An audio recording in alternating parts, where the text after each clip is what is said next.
The reality is the Liberals do not keep their promise.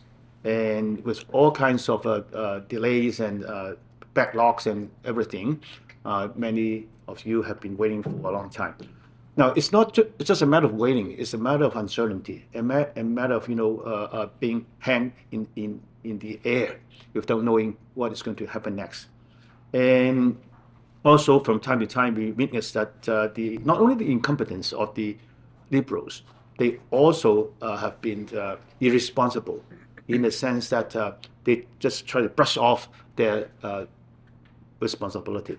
For example, the Minister of Immigration just told some of you to say, hey, go for another channel, right? You cannot wait for 10 years. Go for another channel.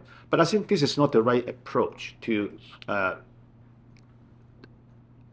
deal with those applications. Because actually, we are dealing with human lives. You are not a number. You're not just an applicant. You're a family. You have your life in Canada. This is something that the government of Canada invited people to come to Canada, and the government of Canada has to fulfill that and follow through. And that would be our view, and that would be certainly my view. And many of you may know Michelle Rempel-Garner. She is the Shadow Minister for Immigration. So her and I work together. I'm her associate. And she also agrees with that the Hong Kong, and there's also Ukrainians and Sudanese that also fit into that category, but the bulk of the people are Hong Kong pathways people. So that's, to me, what's frustrating about this, and why we continue to speak up, Chak continues to speak up, and we need to fix this problem, and the government seems oblivious to it. And you mentioned the minister's response, which we all laughed when she said it, like, we'll just go find another pathway.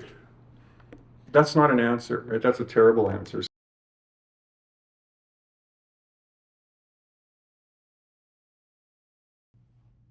Welcome, everyone. Thank you for attending today's meeting. In partnership with Hong Kong Pathway Alliance, MP Chak Au of Richmond Centre, Marpole, and MP Brad Redekopp of Saskatoon West, we welcome everyone attending today's session. Today, we're here to talk about a broken promise, Hong Kong Pathway, a promise that the Liberal government once made to the Hong Konger. We are here today to understand how that actually impacts the lives of the applicant on a day-to-day basis. And both MP welcome you to share your perspective, recommendation, and meaningful ways to help you to integrate into Canada. Before I pass the floor to the MP to make their opening remarks, I would like to set the stage of why the two MP are actually doing this. So as you might have heard, political talking points that insinuate we are anti-immigrant. We think all immigrants are criminal or terrorists. But those narratives did not align with the conservative record of welcoming close to 1 million immigrants, welcoming them to call Canada home. So what about our leaders say? So on September 9, 2025, the official opposition leader, Pierre Poilievre, said immigrants are not to blame for the immigration mess in Canada. In fact, he emphasized that the immigrants are indeed the victim that had been abused and ripped off by the system itself. We understand the topic of immigration is not a political talking point. We understand that it is not a tool for virtual signaling, as real people's lives are being at stake. So what about the current status of the Hong Kong Pathway program itself? So on May 28, 2026, according to the Minister of Immigration, Refugees and Citizenship, Canada received approximately 46,000 Hong Kong Pathway applications, with less than 30% has completed its processing. The number itself could potentially grow as the deadline is fast approaching.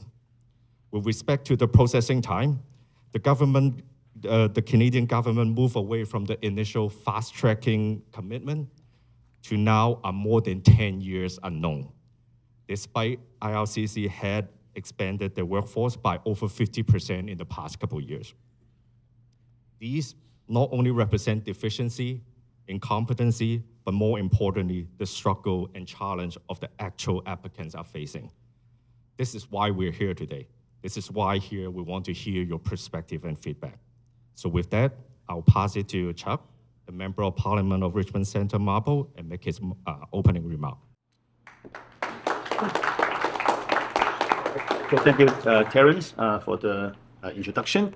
So I think many of you have contacted Terence because of your application. So since I met with some of you the first time in last September, I have concerns about the Hong Kong pathway applicants. And all along I've been helping to try to solve some of the issues that was created by the broken promise made by the Liberals. And I've met some of you a few times, and also meeting some of you in Ottawa as well. And to me, my duty is to bring to Ottawa the concerns and the voices of the Hong Kong pathway applicants, and also to hold the Liberal government accountable, because they make a commitment.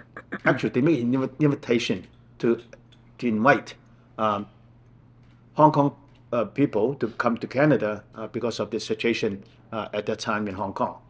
And then they let the Hong Kong people to believe that when they came, they would be welcome. The process of working on their application would be very timely, and they could be able to find a job and settle down and become a contributing member of the community very soon. But the reality is the Liberals do not keep their promise. And with all kinds of delays and backlogs and everything, many of you have been waiting for a long time. Now, it's not it's just a matter of waiting. It's a matter of uncertainty, a matter of being hanged in the air without knowing what is going to happen next.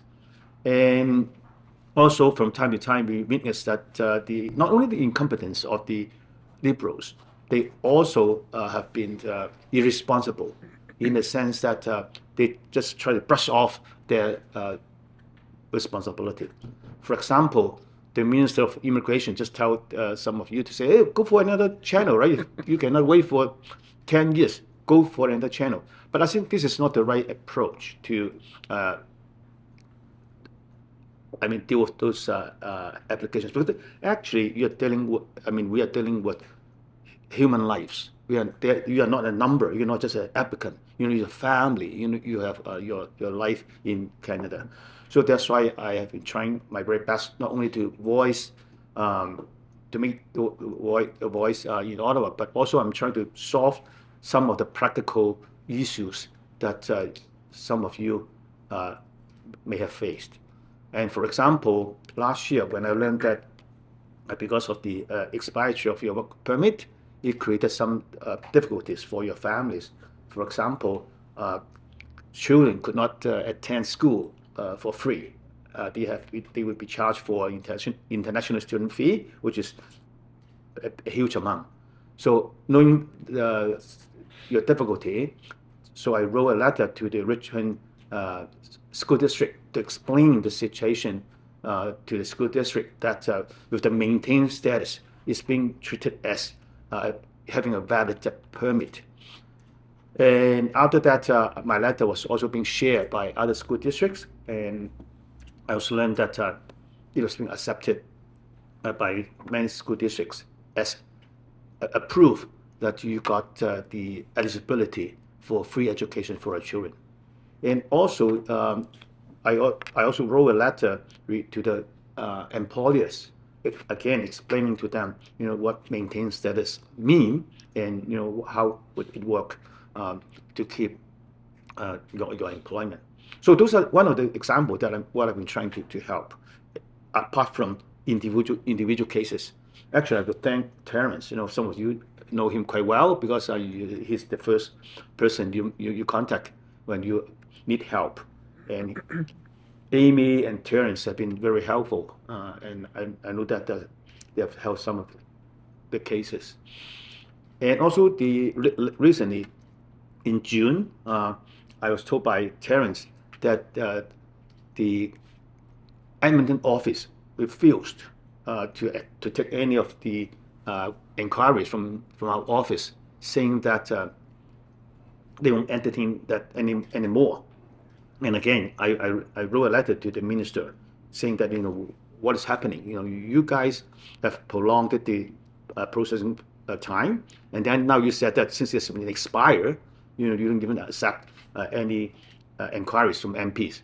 So again, I wrote a letter to the minister, and 2 weeks, I think it's 3 weeks later, the Edmonton office quietly we changed switched back to the old policy, and they said, we have abandoned the pilot, the experimental change. So it's back to square one. That right now we are able to ask questions on your behalf. So this is how I've been trying to try to address some of the practical issues. But we know that there are more issues which is concerned, connected with policies, government implementation. So that's why we have another town hall tonight, so that we can hear more about your situation, or some of the new updates, some of the new issues that we may not have been informed, so that we can see what could we do next. Now, as Terence in his opening remark, the Conservatives are very supportive of Hong Kong immigrants, because we know that you're being invited to come, and you're being, without a better word, I think you're being betrayed by this government. So we stand with you to try to make the situation being different, and hopefully, together we can press the government, put more pressure onto the government, so that they can make a real change.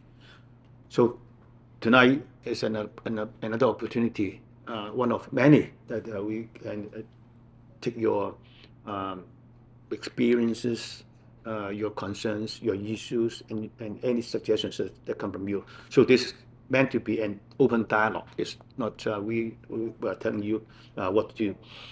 And I'm so glad that at this time I'm not only me, meeting with you, but I have my very good colleague, Brad. And that I've been a new MP, right? I've been an MP just for a little bit over a year, but in the caucus, I got lots of support from my colleagues, and Brad has been always very helpful, and he's also very knowledgeable. And recently, he's appointed the Shadow Minister for Immigration. Associate Shadow Minister for Immigration. That's enough. Immigration. Long title, right? Refugees and citizenship. So I'm glad that he's here today, and he can also take your suggestions and your ideas, and then bring back to the caucus. So with that, I would pass it on to you, Brad. Welcome to Richmond. Well, thank you. Thank you, everybody, for coming. Thanks, Chak, for that introduction. And this is such an important issue, so I'm excited to be here to hear your thoughts and hear more about the problems that you guys are encountering. And I just first want to mention that, Chak just said that he's new, and that's very true.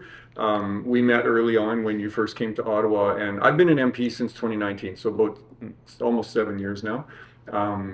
And I guess I shouldn't be a rookie anymore. I'm been around a while. But Chak's done a great job in his little over a year. He talks about how he sends letters to ministers. He's also very willing and frequently stands up to say, the people in Richmond are saying this, and you need to know that. And so he's doing a very, very good job of bringing the message and the comments and thoughts of the people of Richmond to Ottawa, to our caucus, and to Parliament. So I think you have a very good MP here. So Chak, thanks for what you're doing. And why don't we give him a hand for doing. So I've spoken to different people from the Hong Kong community over the years, and I've heard of this issue, and it's very frustrating to me. And I can only imagine, if it's frustrating to me, I can't even begin to imagine how frustrating it is for you who are actually living this experience. And I think this Hong Kong pathway, you can call it a variety of things, but I think it's a scam. It was something done by the government with no thought. And what bothers me the most about it, because you can take a step back and look at our immigration system. It's a mess, right? I think everybody pretty much agrees it's a mess. We've brought too many people in too quickly. We don't necessarily have the right people, on and on and on. And for those reasons, it's being restricted. But the Hong Kong pathway is completely different than that. It stands apart from all of that, because what I just described is the regular process of people coming to Canada to go to school or do this or that or work, whatever. But the Hong Kong pathway was different, and the reason it's different is because the government specifically said, come to Canada. We have a plan for you. We want you here. And it was a very specific invitation, a very specific plan with a very specific process. And to me, that's very different. And that's not something, over on this side, you can say, okay, we're gonna slow down, we're gonna stop, you should go home, whatever's happening. But on the Hong Kong pathway side, it's different. This is something that the government of Canada invited people to come to Canada, and the government of Canada has to fulfill that and follow through. And that would be our view, and that would be certainly my view. And many of you may know Michelle Rempel-Garner. She is the Shadow Minister for Immigration, so her and I work together. I'm her associate, and she also agrees with that the Hong Kong, and there's also Ukrainians and Sudanese that also fit into that category, but the bulk of the people are Hong Kong pathways people. So that's, to me, what's frustrating about this, and why we continue to speak up. Chak continues to speak up, and we need to fix this problem. And the government seems oblivious to it. And you mentioned the minister's response, which we all laughed when she said it. Like, we'll just go find another pathway. That's not an answer, right? That's a terrible answer. So, what I've learned from the Hong Kongers that I've spoken to so far is, as a group, I would say you're very smart. You're very, you have a lot to offer Canada, and it was no coincidence that the government asked Hong Kongers to come to Canada, because I think they were smart enough to know that Hong Kongers are very much a net benefit to Canada when you guys are here. And so we just have to fulfill what needs to be done so that you can actually be Canadian citizens and do what it is you came here to do, and add value to the country and make Canada a better place. So I'm really here for one reason tonight, and that's to listen to you. I want to hear what you have to say. I want to hear your stories, good and bad. Hopefully there's a few good ones, but probably mostly bad ones. And then that information we can take back to Ottawa. We can help us to develop policies and help us to figure out how to press the government. Because part of this too is, how do we put pressure on the government? Because they can't get away with just saying, we'll go find another pathway. That's not a valid answer. So we have to come up with creative ways of embarrassing them and pressuring them to actually solve this problem. So that's really why I'm here. What's working, what's not working, where are they falling short? These are the things that we need to hear. So I'm so grateful to be here. Thanks, Chak, for arranging this, and looking forward to hearing your comments and your input, and we will definitely work with that and take it back and try to push this government into solutions. So thank you.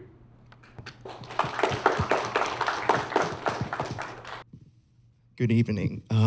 Thank you, MP Au and MP Redekopp. Sorry, did I pronounce your last name correctly? Close enough, yeah. Very good. For your continuous attention for Hong Kong pathway. I'm wondering, since you guys were talking and we're trying to figure out our next steps for Hong Kong pathway, is there some policy that you guys will be proposing after the break, after the summer break in the Parliament? Is there some extra step that maybe moving the Hong Kong pathway category from the humanitarian bracket to some other pathways? Thank you. Yeah, thanks for that question. It's a good question, and we have some ideas, and so maybe at the end I'll kind of share what our ideas are. But I think we would like to hear your ideas too. But what you're saying is 100% correct. We need to be proposing something that the government can actually do, because if they're not smart enough to come up with a solution, then we can come up with a solution and give it to them and kind of force them to use it. So yeah, we'll talk about that towards the end, but I'd really like to hear your ideas as well. Thanks. The first point is that many families, they come here and they want their children to have a good education, but because of the delay of this plan, many face quite a challenge when their children is going to be grade 12 and then they're going to university. They have to pay an international student fee, and many families cannot afford. And unfortunately, some of them they have to return back Hong Kong, which they don't want, but because of finance, they have no choice. So this is our first concern. The second concern is that while we are waiting for the PR, many of us, we have to renew our work permits. And nowadays, we need to use a optional open work permit, in shorthand, it's called OOWP. While we are doing that, nowadays we have a long period of waiting. And that's okay, we can bear. But during this period, IRCC does not allow us to leave. Yes, we can leave, but once we come back, our status will be cancelled. But in many cases, because we move from the border, not because of traveling, but because of some parents, elderly, we have to see them, illness, burial. But we don't know when we come back whether we'll be cancelled our status.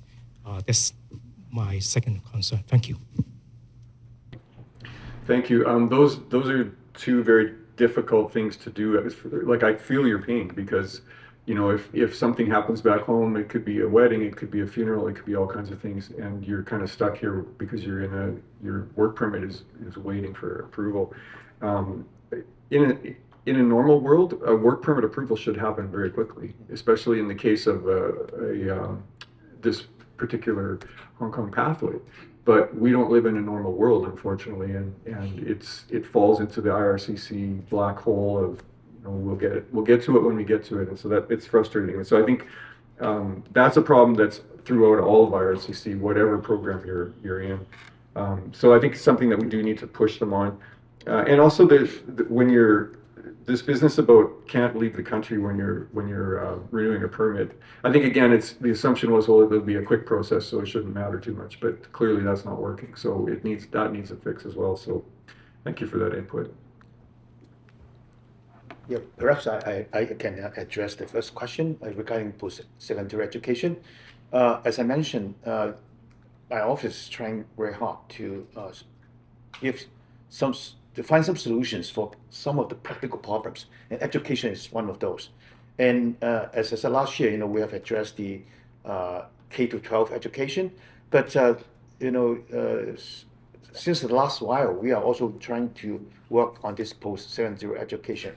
Now, the federal government said that, this is provincial issue. The provincial government has the power to determine whether or not they would charge a international student fee. And that's why we are beginning to talk to individual universities and see if they can be more understanding and be willing to waive the international students fee. But we are also starting to talk to the BC government, and hopefully, they can be more understanding. And perhaps I can even say that education is one of those. And we are also trying to deal with the MSP, the medical thing, and other kind of insurance. Because again, this is not the faults of the Hong Kong pathway applicants. It's the holding back of the federal government. So, the applicants should not be the victims and suffer from those. And so while we're waiting for the federal government to improve themselves, we are, at least from my perspective, we are trying to solve some of the practical issues. Yeah. So I also want to thank my staff. They're working very hard. Hi. Thank you for your first of all. And I like to, on the top of the maintain status, just we mentioned about. I think Ukrainian immigrant, I think they have to automatically extend their work permits. But why don't we, the people from Hong Kong Parkway, have the same automatically extensions for our work permits? If you asking about some, not solutions, but some things that it can give pressures of the government. Maybe we can ask them, is it because federal government desperate for our extension fees to sustain its budget, otherwise, why not, save their administration fee, effort, human resources, it benefits both of us, right? So why not? Yeah, and then also, sorry, one more.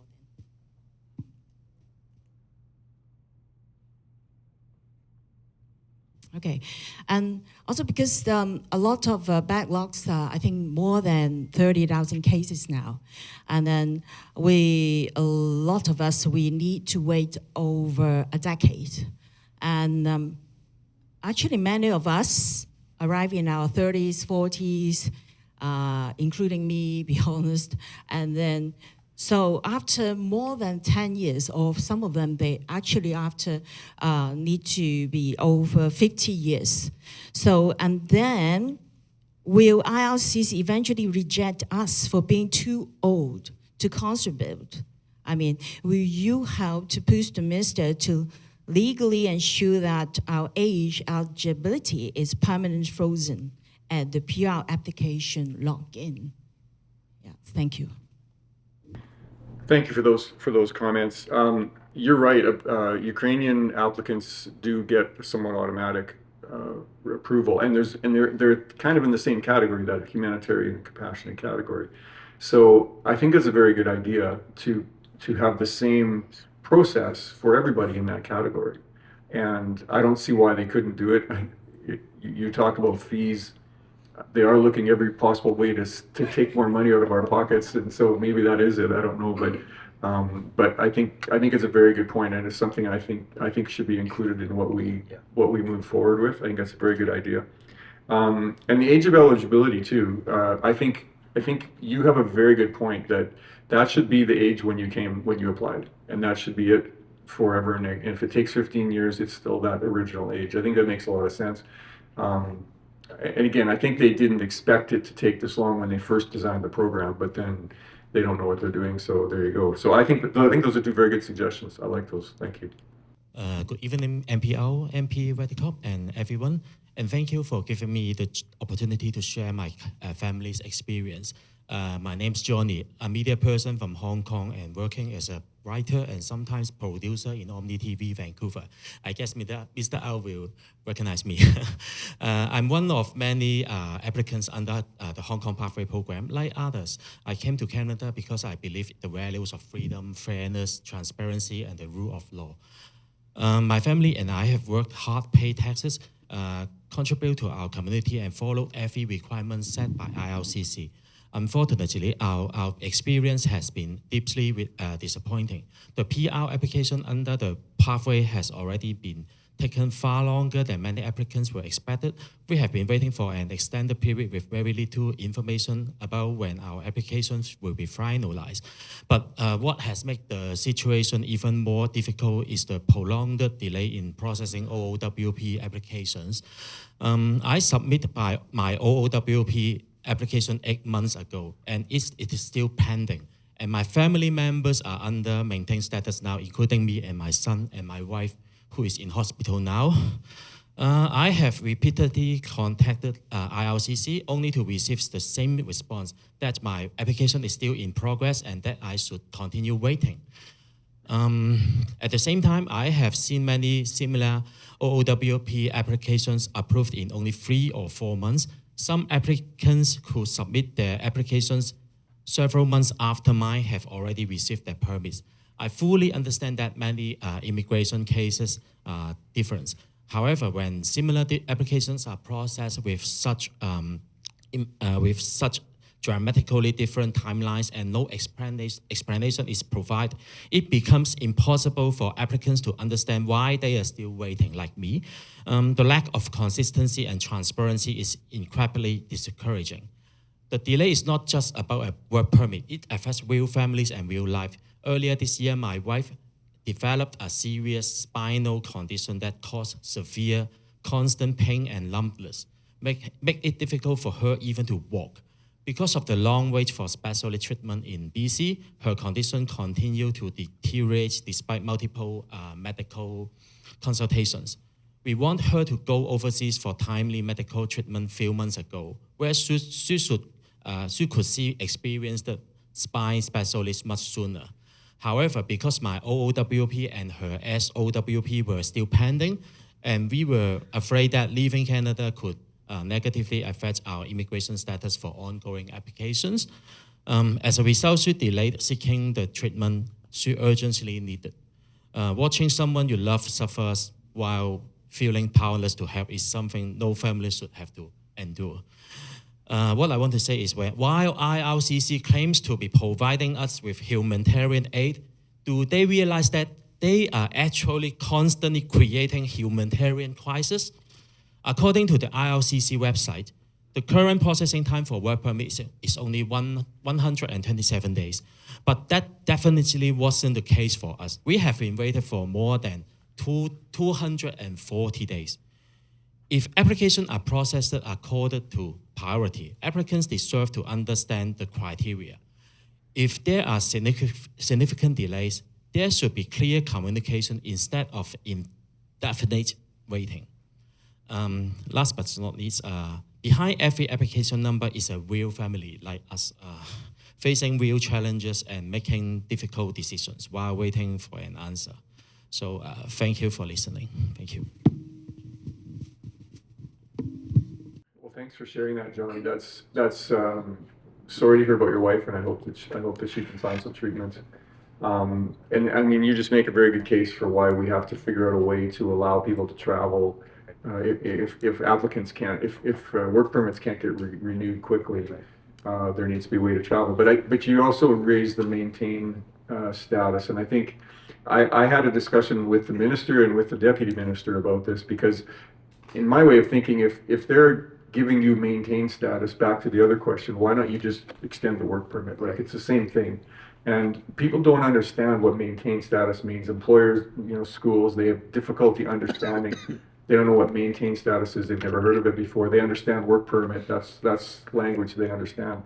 And I know Chak has done a great job of trying to educate employers and schools and others about what maintain status means. But really, there should be no maintain status. It should just be renewed. Right. And that's something that I never did get an answer on why they can't do it. And so I think it's something we need to push again on that, because it's a silly thing, because it just complicates and confuses things. So that's something that's a good point on the maintain status that we should do. And we've got to find a way. I mean, your family, your wife should not suffer because of a dumb rule made by some bureaucrat in Ottawa, right? That doesn't make any sense. And I also appreciate your point about how we're not talking about files on a desk here. We're talking about people. We're talking about real people with real issues. And I know sometimes in Ottawa that gets lost, because they are just files on a desk and they don't know the story. And so we have to find ways of highlighting the real stories behind the policies that the government have implemented. And I think your example, although sad, is a very good one to illustrate why changes have to happen. So I appreciate you sharing your story. Yeah, I also appreciate your sharing, and I think this is one of many examples like that. That many people suffer, many families suffer because of that, and also goes back to the question, accountability and transparency. I mean, right now the government is just keep changing its policy, or keep postponing deadlines. Not deadlines, but I mean the the processing time that they promised. They keep postponing it, right? And there's no consequence, nothing. Nobody's responsible, and nobody even answer questions, and also transparency. We in my office, we also are very frustrated. Because when we ask questions, we are basically talking to a wall. And it seems things are going in a dark room. Nobody can see what's happening inside. And then they might just open a little window and tell you the answer. But you don't know the logic, the priority and the standard, and how they came to that kind of decision. They don't tell you anything about that. So I think transparency is another problem. And that's why I think it creates the kind of inconsistency that you mentioned, right? Somebody can get it faster, and there's people in the same situation, can wait for a long time. So it's hard to understand why this happens, because the government is not really being transparent and be responsible. And even when we are in the House, ask questions, right? The ministers just give you dumb answers, So you may notice that I actually grabbed the mic. So I asked my boss for permission to do a little bit of a live poll. So talking about work permit and because of the delay that lead to maintain status. By the means of show of hand, how many of you guys actually experience a delay in the work permit approval? Okay. How many of you actually experience the initial application got rejected? Then you need to follow up with a reconsideration request and so forth. Right? So in the office, we talk a lot about transparency because we are the middle person, right? We try to articulate why certain things actually take a long time. We need to understand the context of each application. Just a little bit of fact for everyone to digest. When we first started the office, the processing time for work permit is approximately 170 days. Okay, that is back in July-ish. Okay, at the end of the year, at the beginning of this year, we were talking about 270 and 280 days for work permit. Okay, now all of a sudden, IRCC find a mysterious tool to actually decrease the processing time for work permit. Right now, as the gentleman said, the work permit processing time is 125 days. But does that align with the real life experience that you all encounter? How many of you actually experience being rejected followed by reconsideration? Because reconsideration, there is no standard processing time for IRCC. So these are some of the things that, in the background, we constantly have argument with IRCC trying to advocate for their applicants. But ultimately, we need to somehow make the government accountable in terms of what they are doing in terms of assessing all these applications, to have full transparency of why certain things are going this way, why certain things didn't go the other way. Thank you, Chak. Thank you, Brad, for coming here, and great to hear from you about the support for Hong Kong Pathway.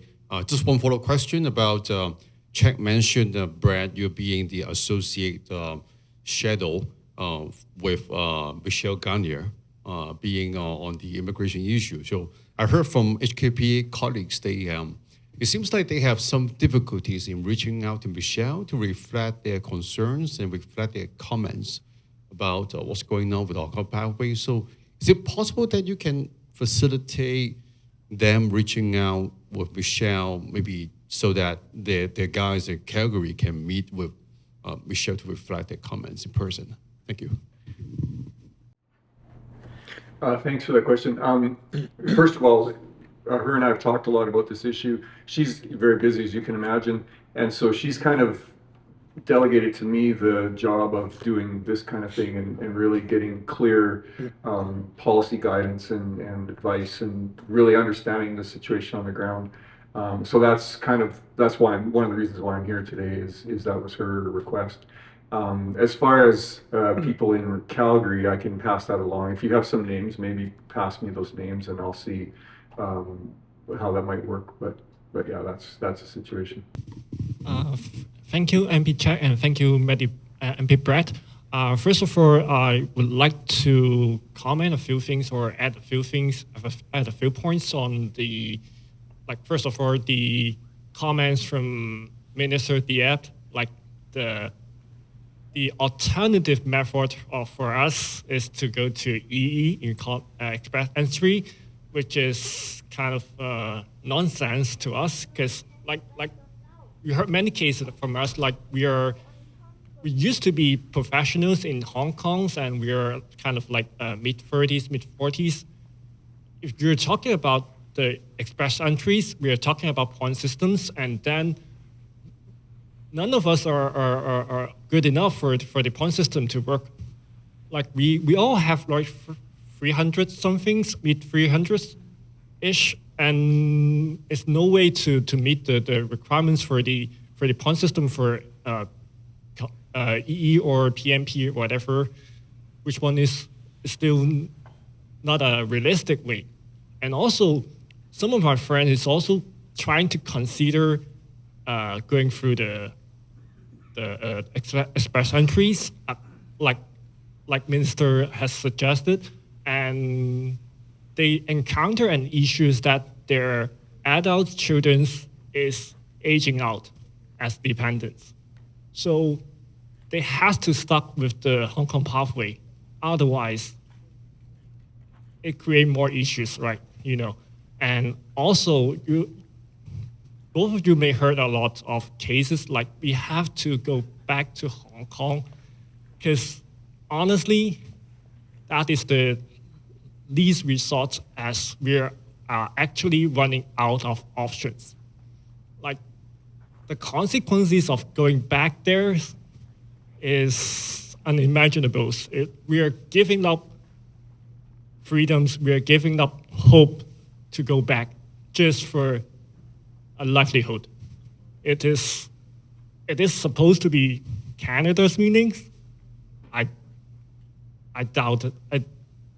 It's not 100% not about how the program was initially started. The design is not like that, but the realities right now is creating more people are running out of options. So this is the comments where I would like to add.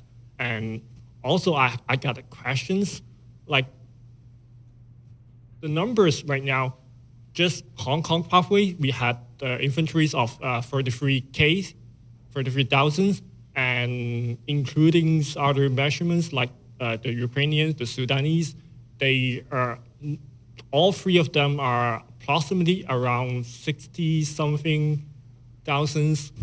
And right now, the HNC and others is just less than 7,000 a year. Yeah. Well, they're giving us hope that not decreasing anymore, but is that enough? No. And also, we're also competing with the general HNC.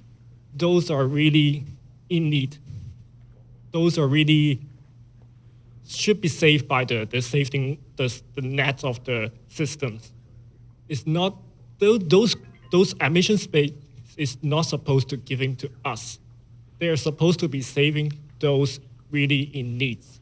So they can do some things like the 33,000 emission target set aside for the TL to PRs and also the protected persons. They have those administrative arsenals. Could they do something to us, like set a quota or set a number for a limit for a limited time, like to expedite us? Is that a possible way for them to do anything? Thank you. Yeah, that's a good suggestion on trying to expedite, which I think kind of gets back to the whole point is that the government said, come to Canada, we will process you, leave your life behind, come here. And they haven't followed through. And I think having that expedited and cleared, because Hong Kongers are now in Canada. These are people, you're here, right? You're not planning to come here, you're here. And so we need to deal with people that are here. But I do have a kind of a question maybe for the room, actually, because you bring up the idea of going back to Hong Kong. In my understanding, and this is where I want to make sure that I've got this correct. It's really not an option because you have left everything behind. And not only that, but from what I understand, and this is where I'd like some confirmation, you're actually at risk if you go back because you potentially made the government mad, right? And am I correct in that assumption? And so, because as we communicate this, it's important because some will say, "We'll just go back, just go back home and wait and come back." And my message to people who say that is, that's not an option. It's not an option because you aren't able to just. It's not so simple as just going back to Hong Kong. There's lots of issues if you do that, including it could be personally risky to go back for you and your family. And so is that a safe thing to say? Is that correct? That's the correct thing to say. Okay. Thank you, appreciate that. Yeah, I also want to say that, in the beginning, I mentioned that I'm a new MP. I've been there only for a little bit more than a year. But, in this last year, my observation across the chamber, right, makes me wonder, how did these people make decisions? How did these people develop a policy?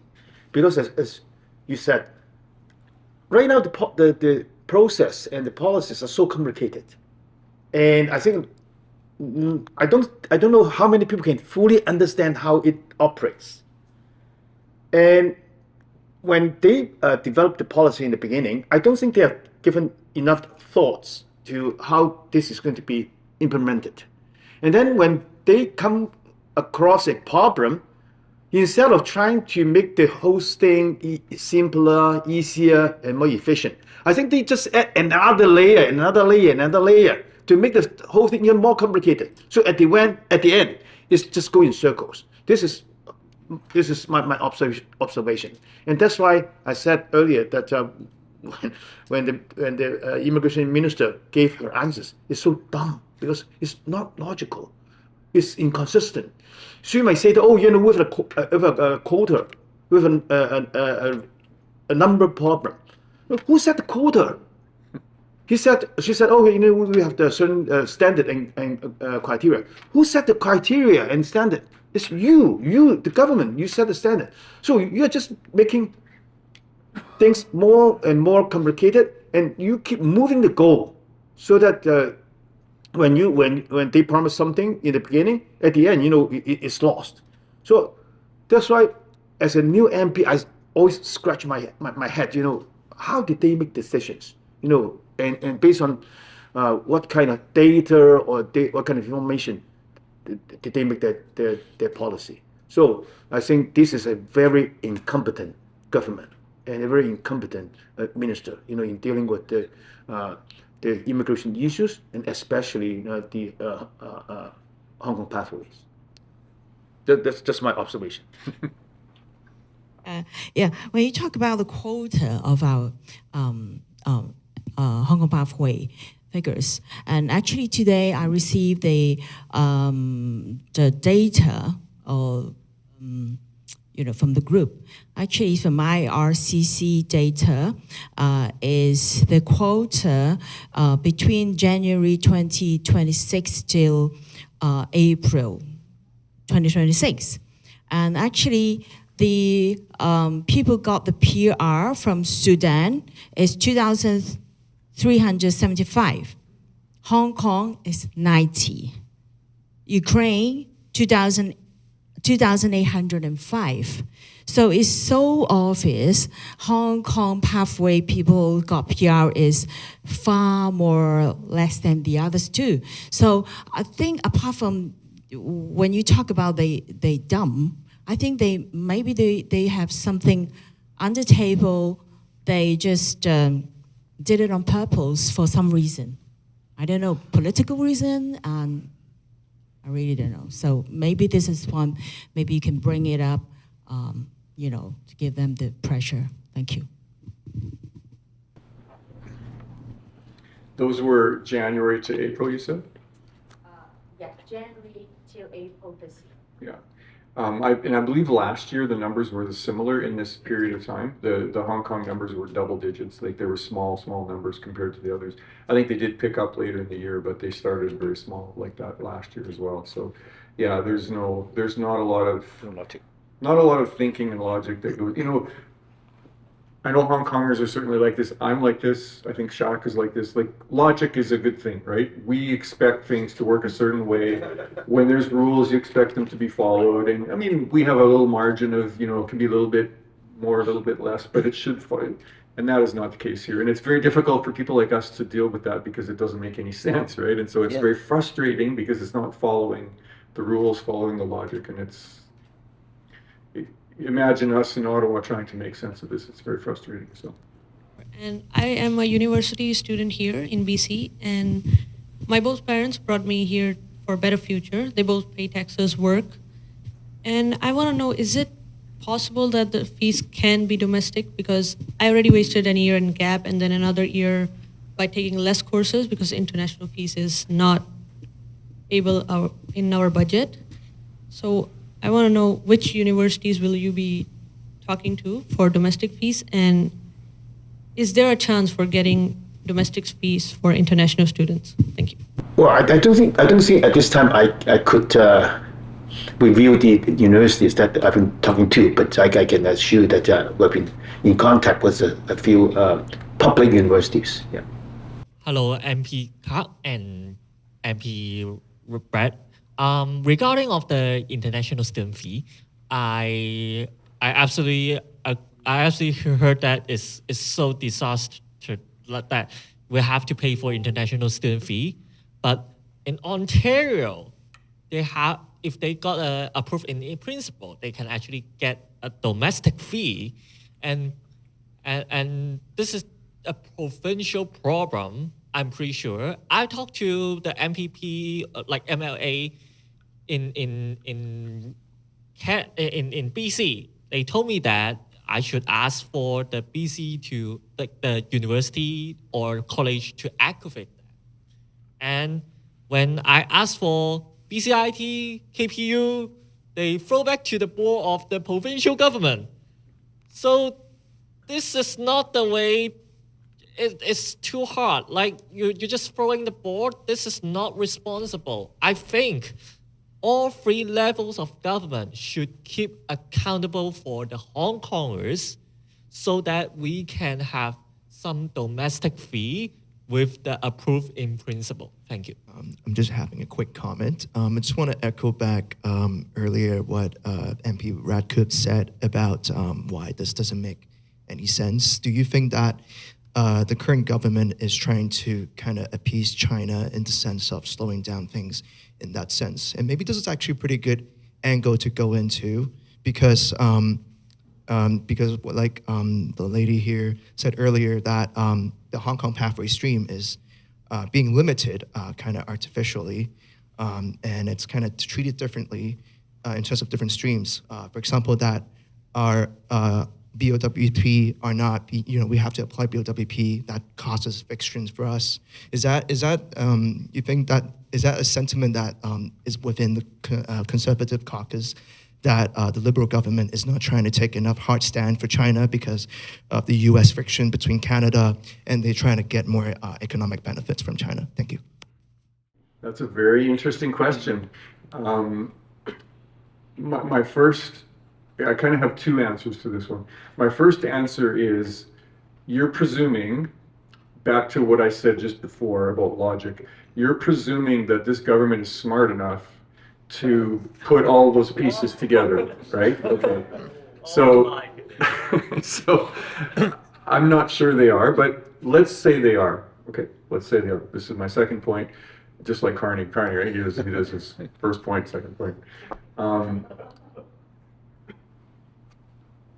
Maybe, like, it's really hard to understand what Carney thinks about China. He seems to be very favorable to China. Yes, I would agree. And obviously China's not happy with what you guys are doing. So it's a logical leap to make. So, I mean, I don't know. None of us know I can't answer the question, but I kind of come back to my first point. I don't really think they're smart enough to put 1 + 1 = 2 together. So, I don't know if you have a thought. Well, again, as Brad said, we don't have the information, so we cannot speculate. But I think our major concern is you being here, you encounter a problem, and this government has not been responding with good solutions. So we care about that, and we are going to work very hard to address those practical issues in your life, so that you can have a better life here, and your problems can be resolved sooner than later. So instead of speculating why and what, I think we would like to address the practical life issues that you're facing day in, day out, right? These are not abstract issues. These are real life issues for many of you. And for example, the medical thing, the education thing, the traveling thing, those are the things that we want sensible, workable solutions. And this is what we are working on. Thank you. I would like to echo what MP Brad talked about before, the national security law. Yes, you mentioned that some people, they really talked about they wanted to go back to Hong Kong. And I think why they say that because they're frustrated what we face in difficulty in the previous years. Like we renew the work permit, how we deal with the government. So I think the more like frustrated than they really want to go back. And I don't think this is an option for most of us, especially for the people with the family and the kids here. Like many kids, they study here, they learn English, and I guess they even don't know how to write the Cantonese, Chinese. And I believe they can sing the Canadian anthem way better than the China one. So if they cannot sing it well in Hong Kong, they might face problem. And also I can share one of my experience when I try to, that is quite difficulty to me before. While I'm waiting for my PR application, I was on the maintain status, and you provide my maintain status letter to my children's school board, which is under that area. And I didn't expect that because maintain status to me is what you are holding, you maintain what it is. And I didn't expect that the school board asked me to provide the 2 pay stubs, like to submit the application. And that's made me thought, oh, luckily I still have my job, so I can provide what if people get laid off. Because so many people, they have the problem that is they show their maintain status to the employer and they got laid off. So luckily I have this and I provide to the school board, my children can study. And a few months later, I got my new permit. Luckily, I don't need to wait another 280 days. It's lucky to me. So I provided to the school board again, and the school board asked me, can you provide me another pay stub and also the employment letter? And I think, I just give you like 2-3 months ago, why? So again, luckily, I work in a very good employer, thanks them, and I have my job, I have my employment letter I provide, so my student can keep studying. I think most of us, we came here because of our children, but that also made the difficulty to our children. This is not what we want, but why? This is a big question. So, so do you think repeatedly renewing temporary work permit is a reasonable long-term solution for family who were promised a faster pathway to permanent residency? What action can you take to help family like ours? Would you be willing to raise this concern with the minister and advocate for a permanent solution instead of forcing applicants to remain in the circle of uncertainty? Thank you.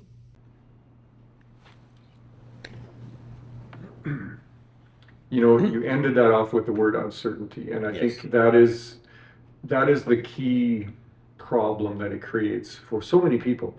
Like you mentioned, the school board, they have uncertainty because they don't understand that maintain status, what it means, right? And employers, you mentioned people who got laid off because they got into maintain status. Employers don't understand that, so that creates uncertainty for employers.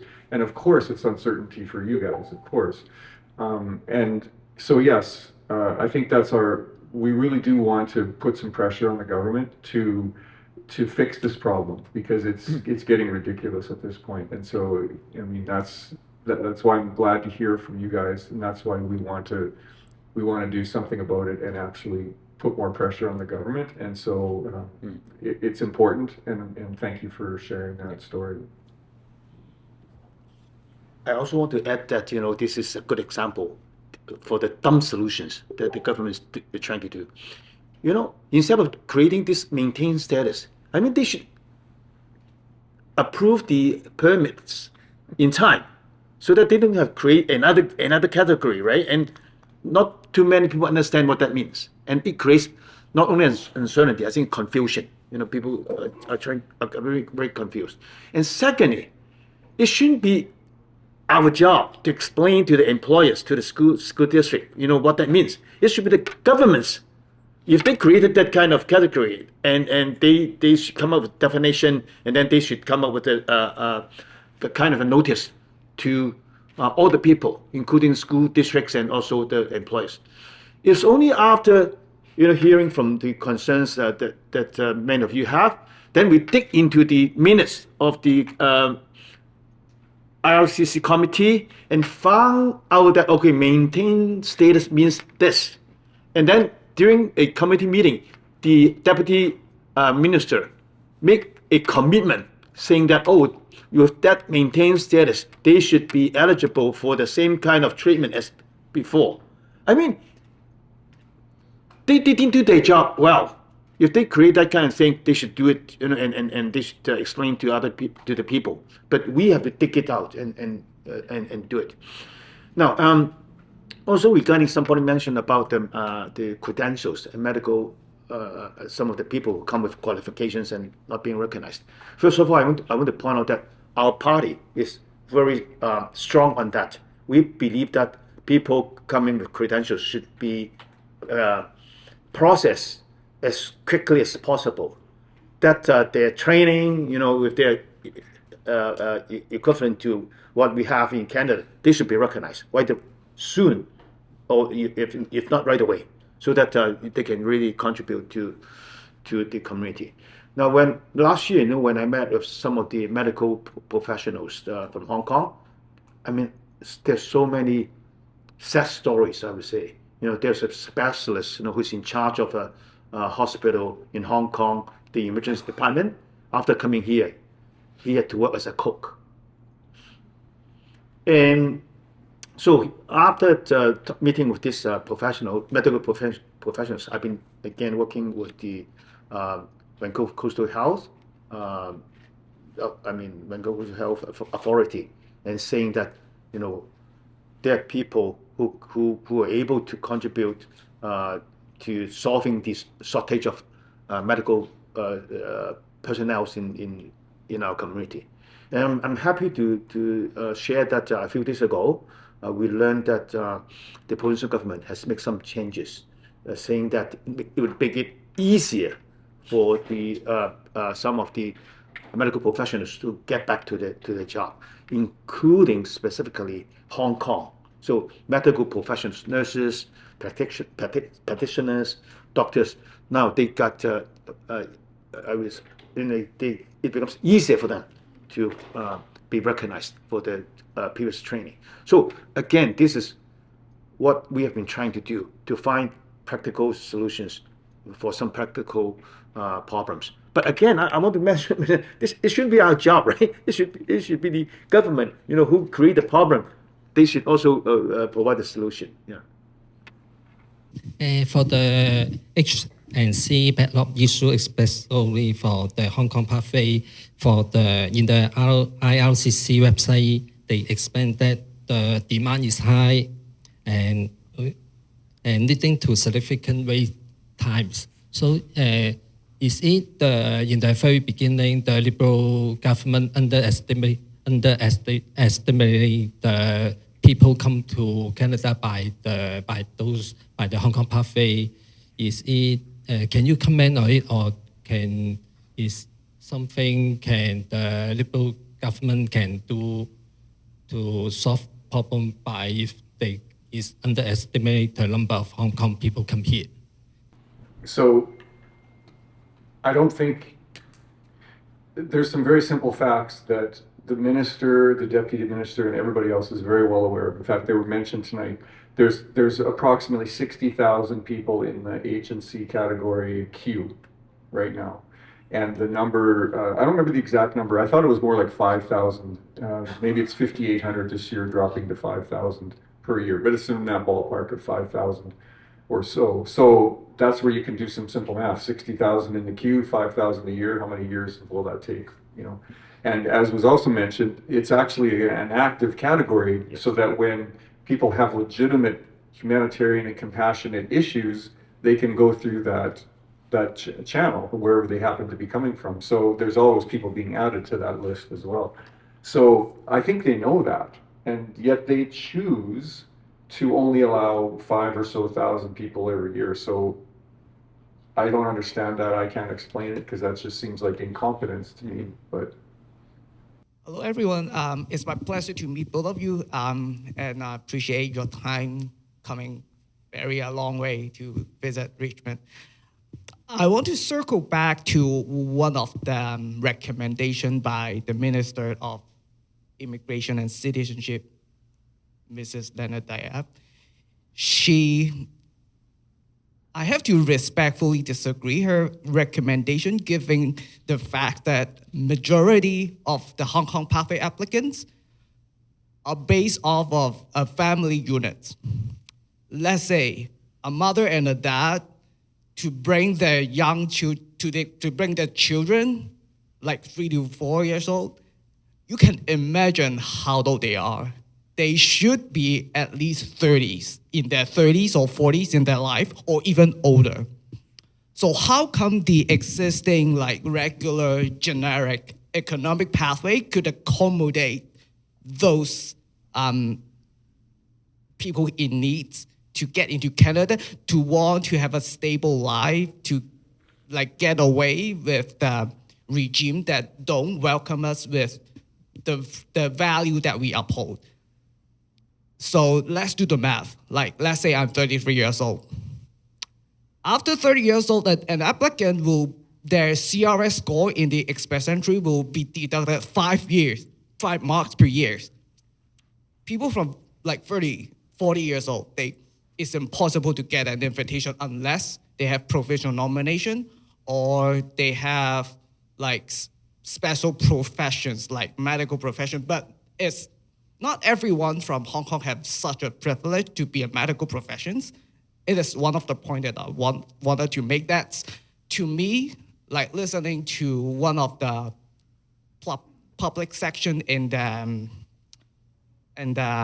Parliament, I didn't like attend to like watch the whole live footage, but there's a lot of footage on YouTube that people can review. Like when I saw that, the first impression goes to me is like it's totally irresponsible. Like it is a way to get rid of their mistakes that they make, and they are protected by a shield of bureaucratic like procedures. Like I personally feel like it's irresponsible to Hong Kong pathway coming to Canada with a family unit.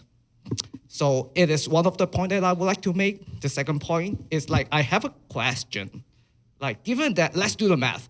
Like, given that, like, every year Canada will bring in like around 400,000, more or less, like depends on the yearly like projection from IRCC.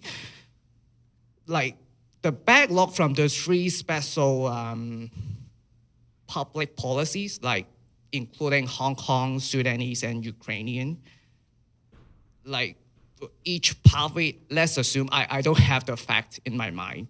Let's say we have 40 to 50,000 per program. Is it worth that, like, let's say if like any like public members of the immigration community, let's say we raise a petition, like how about we reserve like 2 to 3% to clean up the mess? Question to both MP, do you agree with that petition if any of the public citizen, like the member of the immigration committee, like to raise this, do you two like willing to support this petition? Thanks for that suggestion. I think doing petitions is helpful.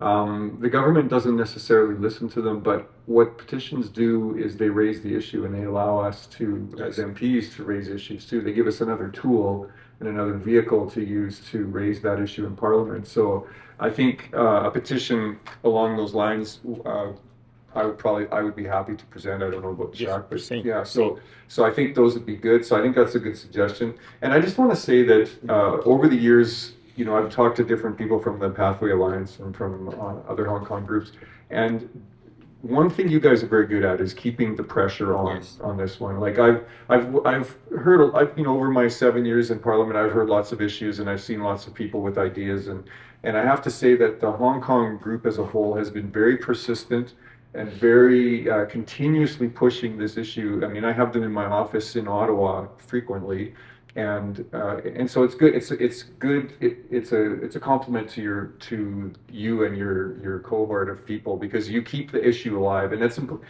part of. And the reason why a petition is a good idea is because it's just another way to keep the idea alive, right? And because if you don't raise it, it'll get lost. And you know, we have a lot of things that we're pushing, and so you know, we can only do so much, and so.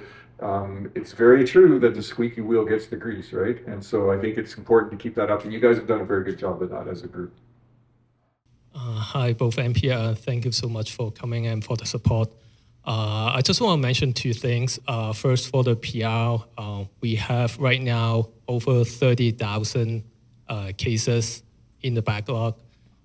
Just the lady over there just mentioned this year, the first 4 months, there are only 90 approval cases. And I want to add that, I mean, last year, 2025, there were only 245 cases, persons that received their permanent residence. So with a progress like this, we are not seeing the end of the tunnel. So I guess, I mean, my suggestion will be any patchwork to the current HNC quota system will not solve the issues. We need to have some sort of a special one-time measure that clear the backlog. We are 6 weeks away from the deadline for the Hong Kong Pathway Program. The backlog is going to grow. We can simply add quotas to the HNC. We have to do something extraordinary to address the backlog. So this is for the PR, and for the optional open work permit. I want to mention that this program was created in a rush. It was poorly designed. The application was confusing. Some of the questions are misleading. And the thing is, when the ROCC officers, when they review the applications, when they notice a minor error or trivial mistakes, they will issue an outright rejection. That is unacceptable. Is so unfair to the applicants. We want to make sure that, I mean, if there's any issue with the applications, they should reach out to the applicants. They shouldn't be rejecting outright. They should get in touch with the applicants, clarify with us. And sometimes, I mean, they are the one making the mistakes. We submitted the documents. They said we didn't. So they can't just reject the applications. And also for the optional open work permit, there is an expiry date. It's May 2029. We are starting to get worried about this because, I mean, it's only less than 3 years away. I think a lot of us here in this room will have to apply it again. So do we have enough time for that? Is the IRCC going to extend the program? I mean, if they are not going to extend that, that means a lot of us will have to leave Canada, or we risk losing our status. So hopefully, I think I agree with your suggestion that, I mean, they shouldn't be asking us to resubmit a new application. They should be renew our work permit as long as we have an active PR applications. Thank you. Yeah, those are all very valid points. And one thing I just want to point out that we've talked about quite a bit in terms of if we were in charge, what would we do? And for those of you who have any business experience, the number one thing, in my view, that makes a successful business is customer service. Yes. If you provide good customer service, you could do a lot of things badly, but if you have good customer service, you will probably be successful. And I think we can all agree, I'm sure, that the government in general and IRCC specifically provide terrible customer service. They do not put customers first. They do not care about their job is to get your file off their desk as quickly as possible. And if by saying you made a silly mistake that makes your file disappear, that makes them happy, right? And so I think that's something that we conservatives would like to see overall in government, and specifically in IRCC, is a customer service mindset where they deal with you as, first of all, as humans, as people, and they deal with you in a good way. Like they're here to help, right? They're not here to hurt. And I think mostly they're here to make their own lives easier, not to make your lives easier. So that's something that hopefully someday when we get into power, we can start to implement those changes, because that's what I think that would solve a whole lot of problems if they had that attitude to begin with. Well, also I want to say that, the right approach should be solution focused. I don't think the IRCC right now or the Liberal government is focusing on solutions. They just keep prolonging and creating another type of problem.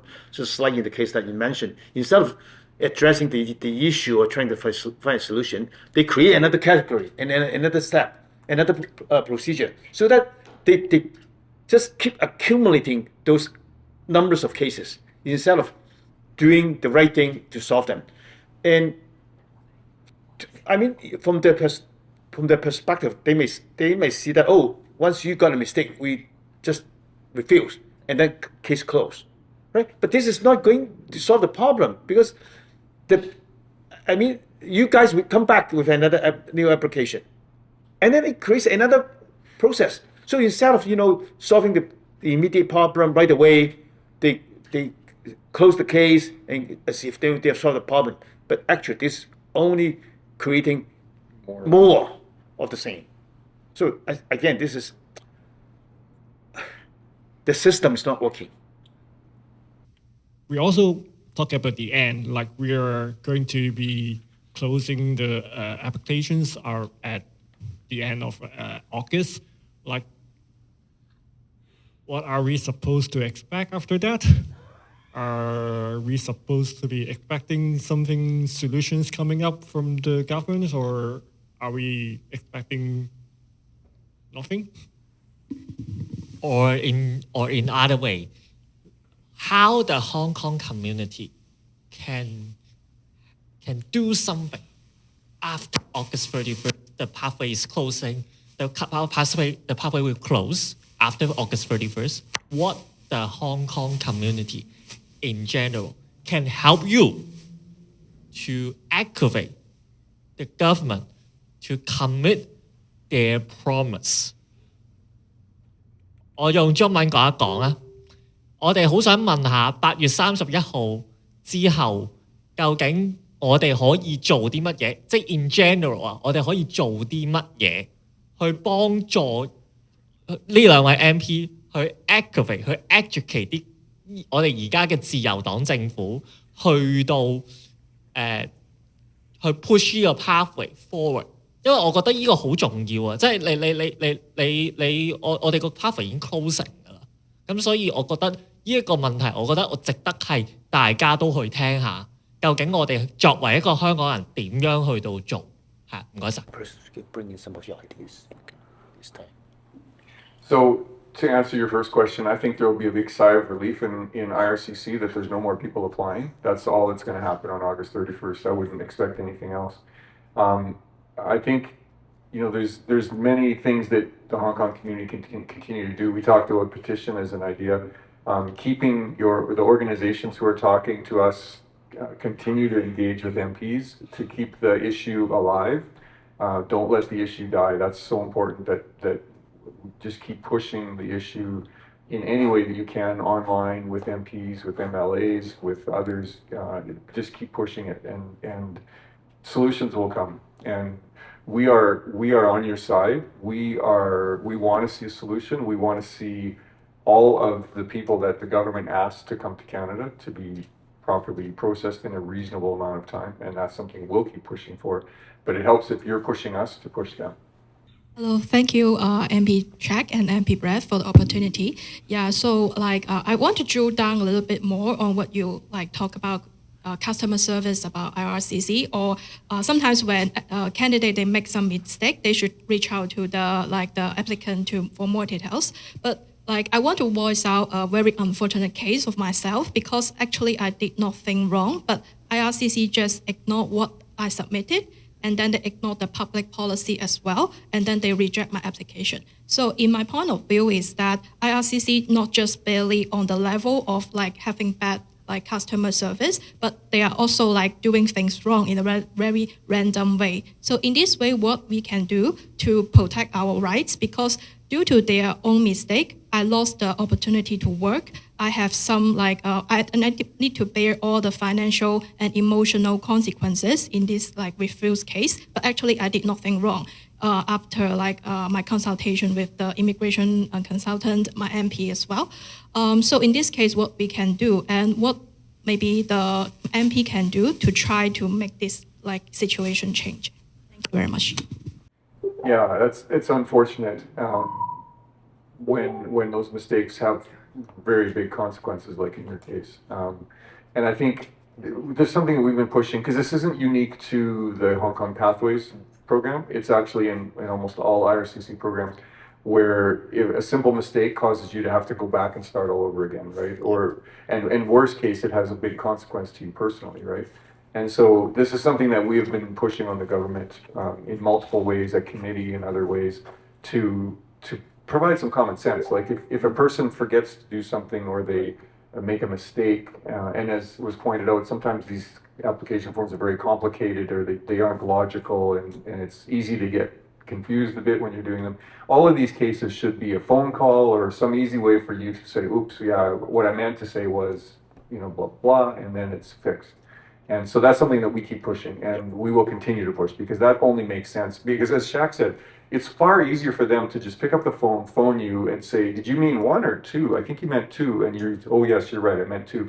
And then the problem is solved, rather than you have to reapply. It creates a whole bunch more work, and then yet another file on their desk, right? So I think, some of those things, they just make so much sense to us, right? But they don't make sense to the government. So that's what we have to try to push. Thank you, MPs. Just one quick question.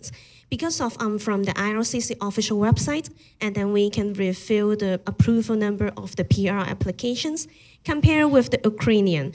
In 2026, from January to April, they got 2,800. But at the end of the day, for the Hong Kong pathway, we only got 90. This is a huge number. We understand that there is the quota in our pathway we need to share with 2 other countries. But the point is, can we do anything to asking for the minimum barrier of our approval number?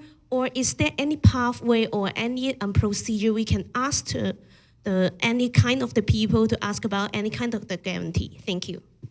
Yeah, it's a good point. We've talked about this too, that the numbers are so small from the Hong Kong pathway that are getting approved, and the same thing happened last year. So that's why we want to be able to put something forward to push this issue, because as was mentioned before, there's something extraordinary needs to be done, because even just saying, well, let's double the H and C category, that's not going to solve the problem, because there's far too many people in the queue. So something big has to happen. So that's some of the policy ideas that we have, and I appreciate the thoughts and what we've heard here tonight. So yeah, that also goes back to the point I made earlier. Who set the quota? Who set the number, right? So the government cannot blame. Oh yeah, we have to fix a number, or we have different kinds of numbers. But they set the number, right? So I mean, they cannot get away with the taking up the responsibility. 好多謝大家對於我哋香港 Pathway Alliance 香港通道聯盟嘅支持啦。Thank you for your continuous support for Hong Kong Pathway and us HKPA Hong Kong Pathway Alliance. HKPA starts from 2025, and we are a group of Hong Kongers across Canada concerning the Hong Kong pathway and to support applicants for a better transparency, a better, faster and fair processing of PR and work permit applications. 我哋香港通道聯盟係喺2025年成立啦。我哋係一班由加拿大各地香港人組成嘅一個組織啦。咁我哋都致力支援申請人，同埋係倡議建立一個更加公平、更加公開同埋更加透明嘅永久居民同埋工作簽證，即係 OOWP 嘅審批嘅。It's our honor to be here today. On behalf of HKPA, I would like to express our thank you to MP Redekopp and MP Au for joining us for their continuous support of Hong Kong Pathway. We are especially thankful for your advocacy for applicants under the Hong Kong Pathway. Your willingness to listen to our concerns, raise our voices to Parliament, and work forward to a fairer and more efficient process on Hong Kong Pathway has given many families hope during a long time waiting and uncertain journey. 今日我哋喺呢度啦，我哋深感榮幸，我哋謹代表 HKPA 去多謝 Brad 議員同埋歐澤光兩位議員去長久以嚟嘅支持啦。我哋亦都要感謝兩位議員一直以嚟為 Hong Kong Pathway 申請人去發聲。多謝大家，多謝兩位議員去聆聽我哋嘅訴求，喺國會為我哋發表意見，並且致力建立一個更加公平、更加公正、更加透明嘅移民政策同埋審批程序。有你哋嘅支持，我哋先至能夠保持住一個希望，喺呢個非常之漫長同埋呢個唔確定嘅旅程裏面，可以繼續留低，繼續去默默咁為加拿大經濟去作出貢獻。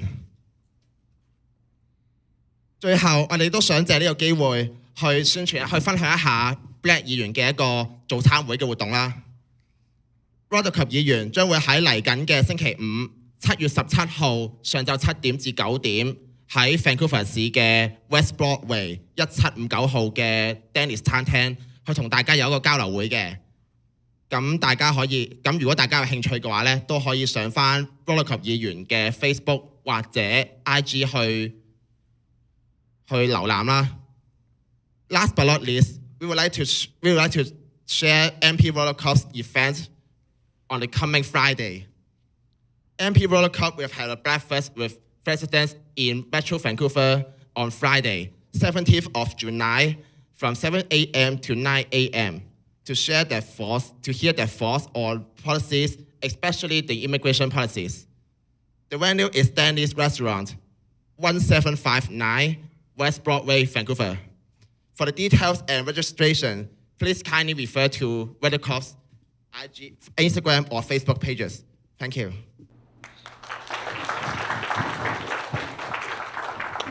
Well, okay, so thank you so much. This has been very, very insightful. Appreciate all of the comments. Thank you to Hong Kong Pathway Alliance for your work and your advocacy. It's very important. Really do appreciate it. If I look through my notes, there's a few big areas. One of them is about work permit renewal, which covers off maintain status, the ability to automatically extend and renew work permits. We talked about the international student fees. That's another good area to talk about. The age of eligibility, and the silliness of the minister's idea of using express entry and how that doesn't fit for lots of reasons. And also the fact that just adding more numbers to H and C won't solve the issue. So I appreciate all of that. And I do want to share with you, we have been discussing this about how to fix this. And we do have some ideas too that I wanted to share with you. And I think they actually, after hearing your comments, I think these fit quite well. And because fundamentally, all of these things a lot of things we're talking about are byproducts of the fact that you're not being approved in a timely way. Like if you were approved in a timely way, none of this other stuff would matter, right? And so, yeah, we need to have solutions to these things. But first and foremost, we have to fix the real problem, which is the speed of approval and getting that done in a timely way. And so what we've come up with as an idea is because I agree that the H&C category is not, first of all, it wasn't ever designed to do what it's doing right now, and it just isn't big enough and doesn't work that way to do not just the Hong Kong program, but the Ukrainian program and the Sudanese program. So what we're thinking is that right now we have 50,000 or so refugee slots that are, where these are new people who are not yet in Canada, who are invited to come to Canada as refugees. And what we would like to see is, we would like to see those positions used to clear out the backlog in H&C category. So we would slow down, or maybe not stop completely, but we would slow down the number of refugees coming into Canada to free up a whole bunch of spaces to use to put through all of the people sitting in H&C and get that backlog down to a reasonable number, you know, a few thousand people is what it should be. And then once that's finished, then go back to dealing with bringing more people into the country. Because fundamentally, Hong Kongers, Ukrainians, Sudanese, they are here in Canada now. And we are talking about refugees who are not yet in Canada. So why not just put up a big stop sign to those people? It's going to delay them for a year or two, but that's okay, because we have people here in our country now who need to get dealt with.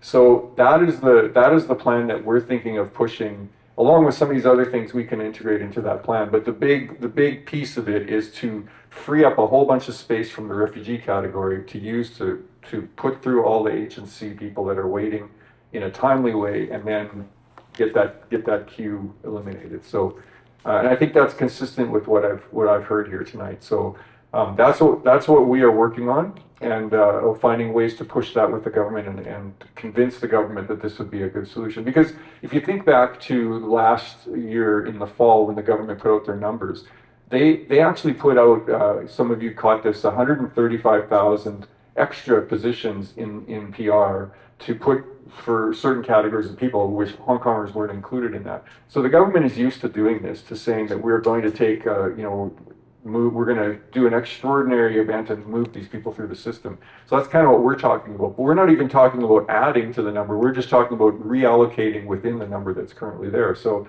it should be a logical thing. But again, this government doesn't necessarily listen to logic. But anyway, that's the idea that we have. And so we're gonna find ways to push that through and at least make the government aware of it and push it on them and see if they can do that. So I just want to thank you for all your comments. I made notes here. Chak and I will talk about that. I'll talk with Michelle Rempel-Garner as well, and ultimately our leader, because we need to have a good coherent policy on this and really push the government, because I think it's time to push the government to deal with this problem and get it dealt with once and for all, because ultimately it's people's lives that are in the balance, and there's all these problems that we're creating, that humanitarian problems, as were pointed out, that we don't need to be creating more problems. We need to be solving problems, right? So thank you so much for allowing me to be here, and I thank you for all of your input, and I really do appreciate it. And Chak, thank you for inviting me. Yeah, I just want to say thank you to my colleague Brad for being here today, and his willingness to bring forward the solutions that we are going to advocate for. And I also want to thank everybody for coming, because of your input. It would enrich our proposals and also make our proposals better. And hopefully that by working together, we can find the solutions for the Hong Kong pathway applicants faster. And I also want to say that we are here working for you. Yeah, so feel free to contact me, my colleague, and my office, and other Conservative MP office if you need help. And I think we're sometimes being attacked by the other parties, but actually, we are here. We are the party that supports immigrants, and we think if we get the qualified immigrants into Canada, actually, it's going to help our country. So we are open to suggestions, open to any ideas that we can improve our system.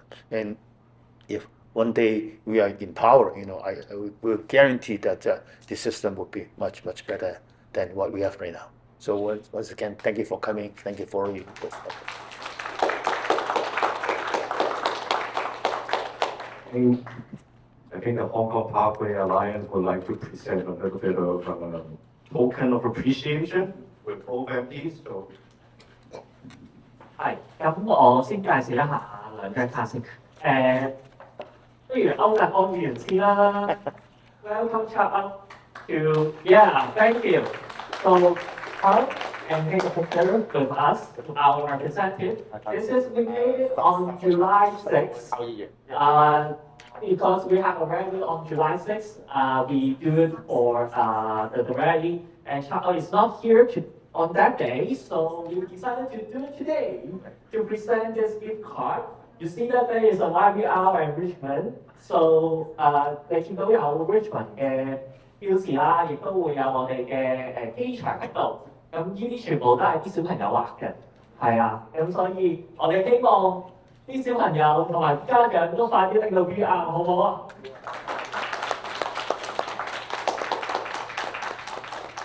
？Thank you so much. OK， 下一張咧就係Welcome Brad. Please. OK. So this is a gift card that our Hong Kong Pathway Alliance we made a gift card that is because Brad is represent conservative as an association minister of the IRCC. So that's why we present this gift, and you can see that it's your party logos, and it is also our organization logos, and you can see Air Canada. You know why? Because Brad take planes to here, right? So it is a very long plane. He come all the way from Saskatchewan, so that's why we give a plane. So 呢個就係我哋點解我哋今日會 present 呢個 gift 俾佢，咁呢一個係我少少嘅介紹啦，係啦，咁仲有咧，我哋會影一個大合照嘅，好唔好啊？係啦，我哋影一個大合照，咁如果唔想上鏡嘅話都冇問題嘅，咁咪即係大家可以 stand behind 啦，係啊。OK。